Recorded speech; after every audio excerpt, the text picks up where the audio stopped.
అంటారు safety rating అనేది NCAP ఇవ్వదా అని. అవును, కానీ ఇక్కడే క్యాచ్ ఉంది. గ్లోబల్ ఎన్క్యాప్, భారత్ ఎన్క్యాప్ లేదా యూరో ఎన్క్యాప్ లో టెస్ట్ అయ్యే కార్స్ సాధారణంగా ఆ మోడల్ లోని ఒక స్పెసిఫిక్ వేరియంట్ మాత్రమే. ఇంకా ఎక్కువ సందర్భాల్లో అది టాప్ వేరియంట్ అవుతుంది. అంటే ఈ కార్స్ లో ఇవ్వబడే అన్ని active and passive safety features ఉండే వర్షన్ అన్నమాట.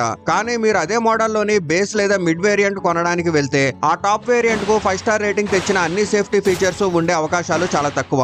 ఎగ్జాంపుల్ గా side and curtain air bags, ESP ఇంకా ఎడాస్ లాంటివి. ఇవి ఎక్కువగా బేస్ వేరియంట్స్ లో ఉండవు. దీనికి పైగా ఈ క్రాష్ టెస్టులు కూడా ఒక particular speed and specific angle లో మాత్రమే జరుగుతాయి. అవి ఇండియన్ రోడ్స్ లో ఉండే అస్తవ్యస్తమైన అన్ప్రెడిక్టబుల్ పరిస్థితులకి ప్రతిసారి మ్యాచ్ అవ్వవు. ఇంకా కంపెనీస్ 5 స్టార్ 4 స్టార్ రేటింగ్స్ ను పెద్ద పెద్ద యాడ్స్ లో భాగంగా ప్రచారం చేస్తాయి. కానీ బలహీనమైన బాడీ షెల్ స్కోర్ మాత్రం దాచేస్తాయి. ఇంకా ఇండియాలో 6 ఎయిర్ బ్యాగ్స్ స్టాండర్డ్ ను రెవల్యూషనరీగా చూపిస్తున్న బ్రాండ్స్ కి ఒక మాట అయితే ఉంది. యూరోప్ లో 6 ఎయిర్ బ్యాగ్స్ అనేది 15 ఏళ్ల క్రితమే స్టాండర్డ్ గా ఉన్నాయి.